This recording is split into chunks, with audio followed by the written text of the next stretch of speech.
I wasn't looking for hidden infrastructure when I found this. I was researching the Dreyfus Affair, the espionage scandal that tore France apart in the 1890s. A Jewish army captain wrongly convicted of selling military secrets to Germany. The case that launched 1,000 conspiracy theories, except this one, turned out to be real. And buried in the middle of the evidence, in the document that eventually proved his innocence, I found something that stopped me cold. The key evidence was called the Petit Bleu, a small blue message form torn into pieces, recovered from a German spy's wastebasket by French intelligence. When they reassembled it, they found a note addressed to the actual traitor, a man named Esterhazy. But here's what caught my attention. The Petit Bleu wasn't a telegram. It wasn't a letter. It was a pneumatic tube message, one of millions that traveled through an underground network beneath Paris, a network I'd never heard of, a network that operated for 18 years, a network that the French government kept running for themselves 20 Why, years after they told the public it was obsolete. And that's where this investigation begins. In 1866, Napoleon III ordered the construction of an experimental communication line beneath Paris. The official reason was simple enough. The electric telegraph had become so popular that the system was overwhelmed. There were 17 telegraph stations in Paris in 1851. By 1867, there were 2,200. The cables couldn't handle the traffic. Messages were being loaded onto horse-drawn carriages and delivered through the city's congested streets, sometimes taking hours to cross a few kilometers. The telegraph was supposed to be instant communication. It had become slower than walking, so they built something else. They laid steel tubes, 65 millimeters in diameter, through the Paris sewers. They installed steam-powered compressors that could push or pull cylindrical containers through those tubes at speeds reaching 40 kilometers per hour. The first experimental line connected the Grand Hotel to the Paris Stock Exchange, a distance of about 1 kilometer. 12 minutes to complete a full circuit. It worked. And then it grew. By 1872, the network had doubled in size. By 1879, the Ministry of Posts and Telegraphs opened it to the public. By 1934, the system reached its peak. 427 kilometers of pneumatic tubes running beneath Paris. 130 offices connected, handling an average of 10 million messages per year.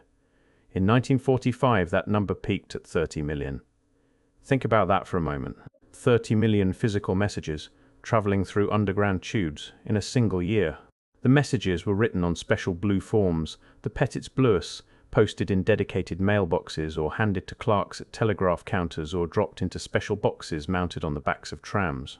The message would travel through the tubes to the station nearest the recipient, where a courier, sometimes as young as 14, would deliver it by foot or bicycle or eventually moped.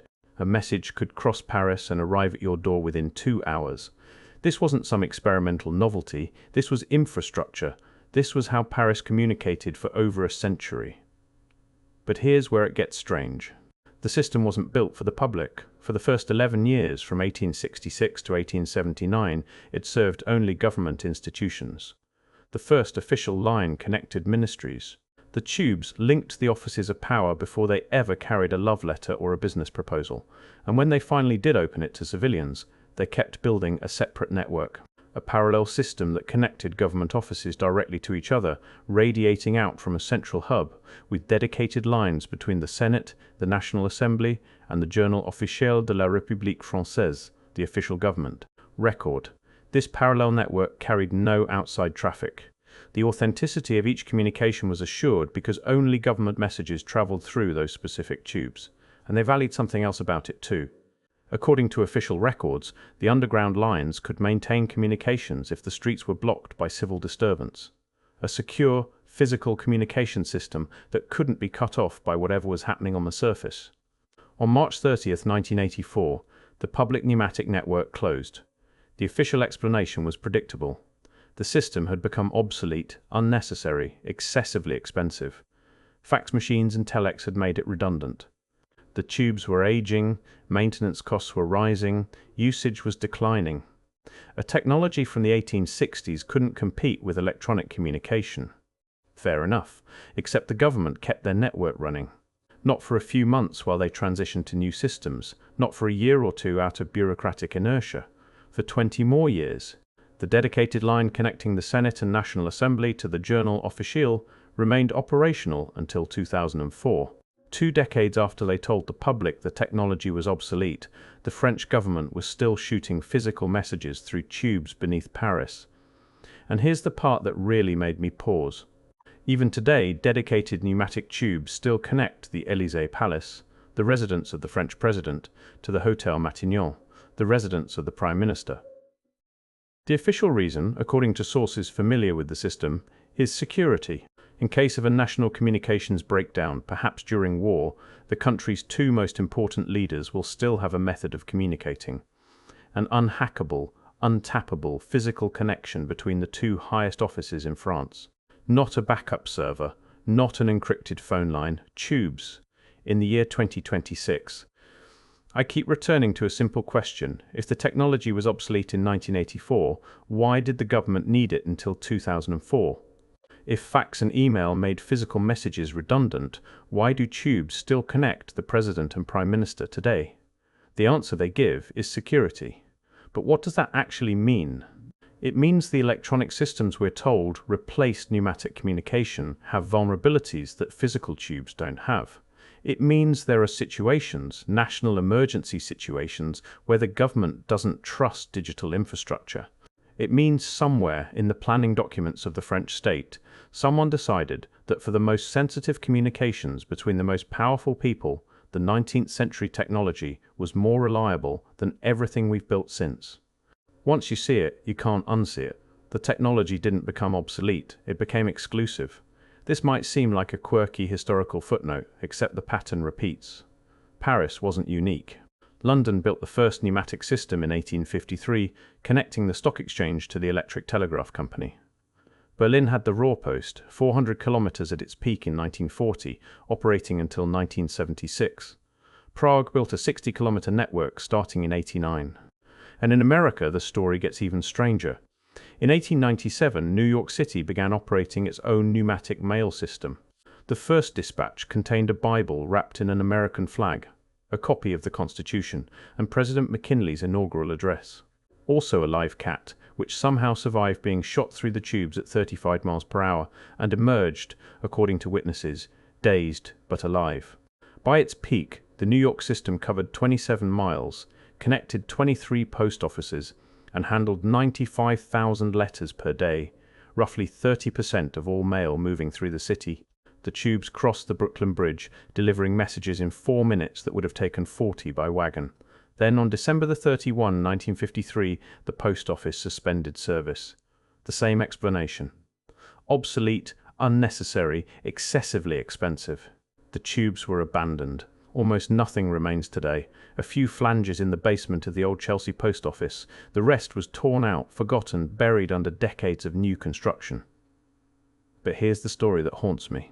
In 1870, 27 years before New York's official pneumatic mail system, a man named Alfred Ely Beach built a secret subway beneath Broadway. Beach was an inventor, a patent lawyer, and the editor of Scientific American. He wanted to demonstrate that underground transit was possible in New York. But the city was controlled by boss Tweed and Tammany Hall, and they wouldn't grant him a permit because a subway would threaten profits from the elevated railroad they planned to build. So Beach applied for permission to construct small pneumatic tubes for package delivery. What he actually built was something else entirely. Working at night, carting away dirt under cover of darkness, directly across the street from City Hall, Beach constructed a full passenger subway. A cylindrical tunnel, 9 feet in diameter, over 300 feet long, with a passenger car propelled by a massive fan.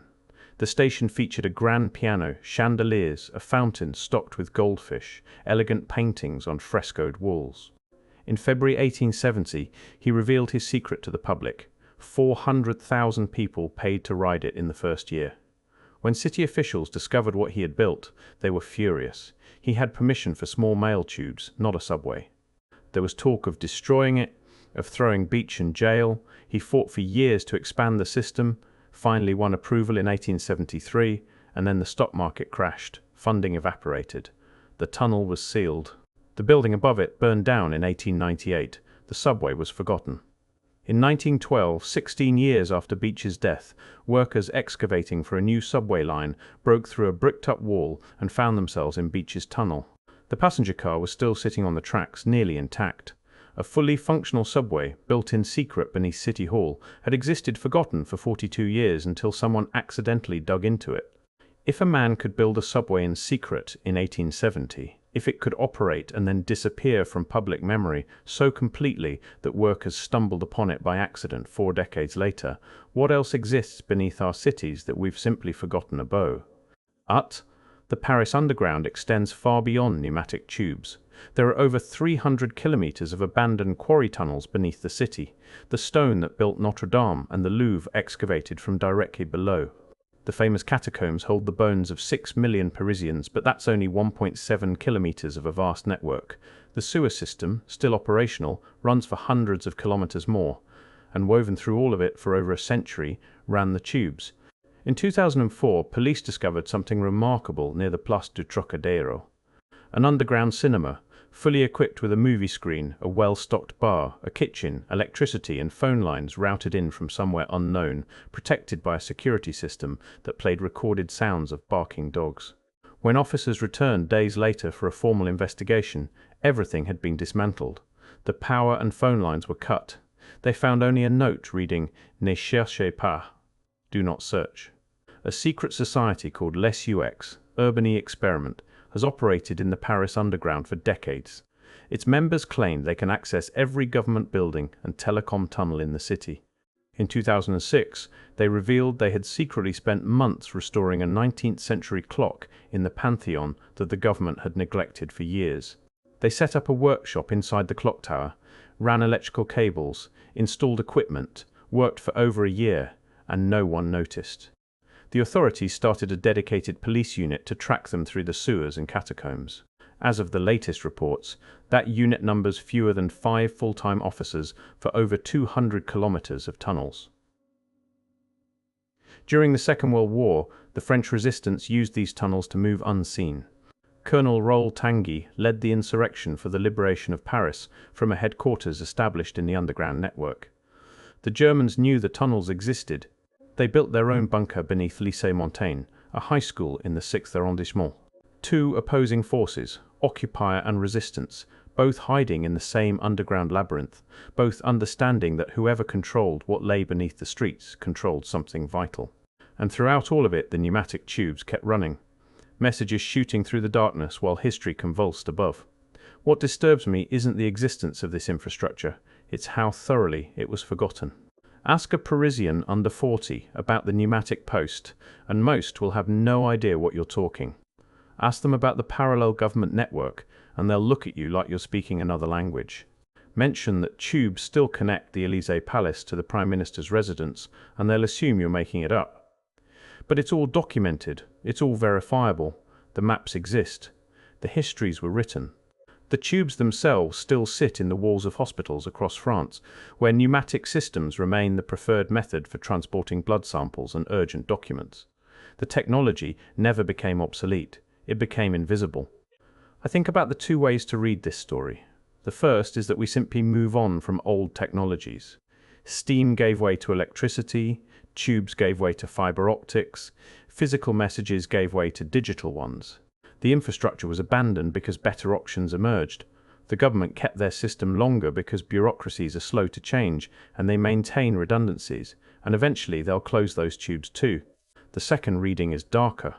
What if the technology was never obsolete? What if it was deliberately deprecated for the public, while those who understood its value, its security, its unhackable physicality, kept it for themselves? What if the pattern we see, infrastructure built, operated for decades, then declared obsolete and removed from public access while government continues using it? What if that pattern tells us something about what we're allowed to know and what we're encouraged to forget? The buildings remember even if we don't. The tubes are still there, running through sewer walls, connecting buildings that no longer acknowledge the connection. The infrastructure persists. The knowledge of it fades. And somewhere beneath Paris right now, there are people who know passages and connections that don't appear on any official map, moving through a world that exists in parallel to the one we see on the surface.